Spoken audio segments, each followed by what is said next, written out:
Hey, good morning everybody. It's Mike and thanks for jumping on the call with me this morning. This week we're talking about 6 pitfalls in our business and how to avoid them.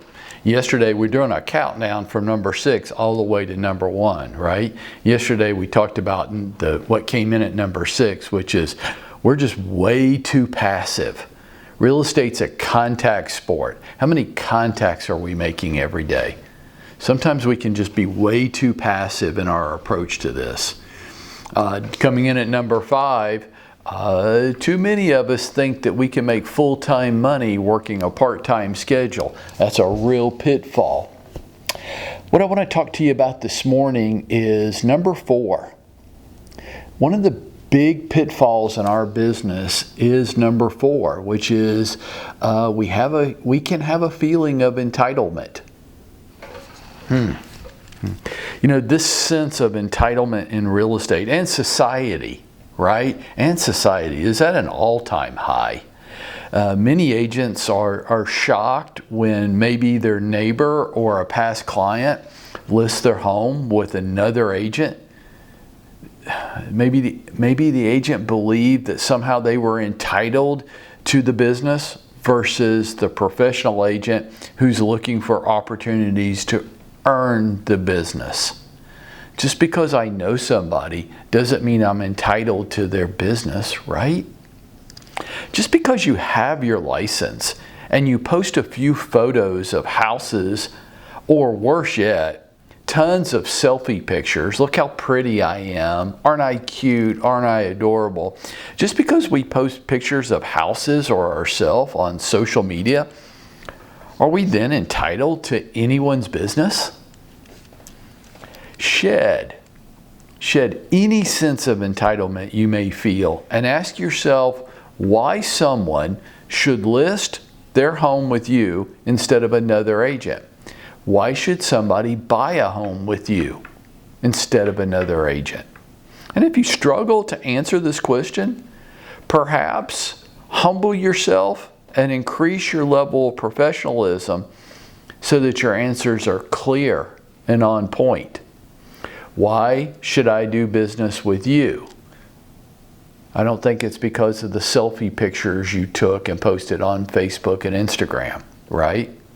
Why should I do business with you? And we need clear and concise answers for this. This level of entitlement, it's a big issue in our business and in the world in general today. People, for some reason, feel like they're owed something. Humble yourself. Be willing to earn your stripes. Earn the business.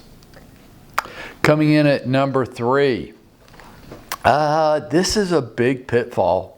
This can derail many agents, and it could be a very large contributor to the 87% failure rate in our industry. We keep looking for the easy button. You know, too many of us perhaps got into this business because it looked easy. All they do is put a sign out. I mean, look at that person. They look like they're doing really well. They look like they're making a lot of money. I think I'm as good or better than they are. I'm always shocked at the number of people that tell me that the reason they got into real estate is because they bought or sold a house and they thought their agent did a bad job. I don't think that's true.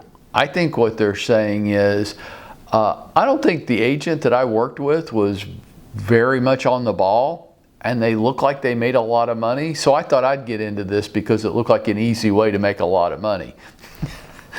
After all, we just know people and they refer us lots of business, right? It's just a social game with long lunches and parties, social events, right? Right. Then we get into this business, we actually obtain our license, and we find out, oh damn, this is hard. I thought this was going to be easy. This is hard. We have to consistently complete many activities that can often make us feel very uncomfortable. As a matter of fact, most often they make us feel very uncomfortable. And we have to do this every day. This is like a real thing. Well, I didn't get into into real estate because I wanted to work hard and go through a lot of personal growth and development. I thought I could dabble at this and it was easy. Yeah, too many of us refuse to accept this. Instead, they're constantly looking for the easy button. Here's the nonverbal response I get. Yeah, Mike, I mean, I hear you, I do, but I'm not ready to accept that yet. I still think there's an easier route through the woods where I can do this part-time, I can dabble at it, and I can make big money and live this incredible life. Well, good luck with that. If you find that path, that easy path, would you please come share it with me? I would be fascinated after 3 decades in this to observe it. The easy button, I don't know where that exists. I think maybe the mistake I made was thinking that things that were simple were easy. And what I've learned now is things can be very simple. This is not a complex business, right? We don't need advanced degrees. We're completing fill-in-the-blank contracts. Most of our customers feel like they know as much or more about real estate as we do, and maybe they're right. Maybe they are. I don't think this is overly complex. I just think it's really, really hard.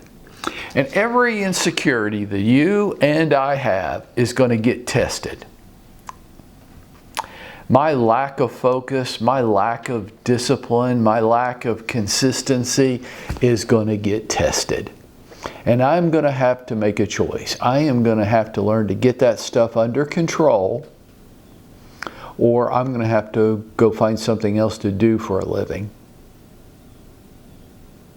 The amazing thing is, I think that if we ever can get it under control and we can get over the sense of entitlement that we have, that somehow we're entitled to have something on this planet, and if we can ever stop wishing for the easy button and start actually wishing for it, not to be hard, but for it to be harder. So hard that only you're willing to do it and everybody else gives up. And I think when we start wishing for that, then we get good. And when we get good, we start creating the level of business and income that we were searching for from the very beginning. Wishing for it to be easier? Nah, that's what mediocre people do. Wish it to be hard, wish it to be harder, wish it to be so hard, only you can do it. And if you did that, I think you would be going out there and making it happen for yourself today.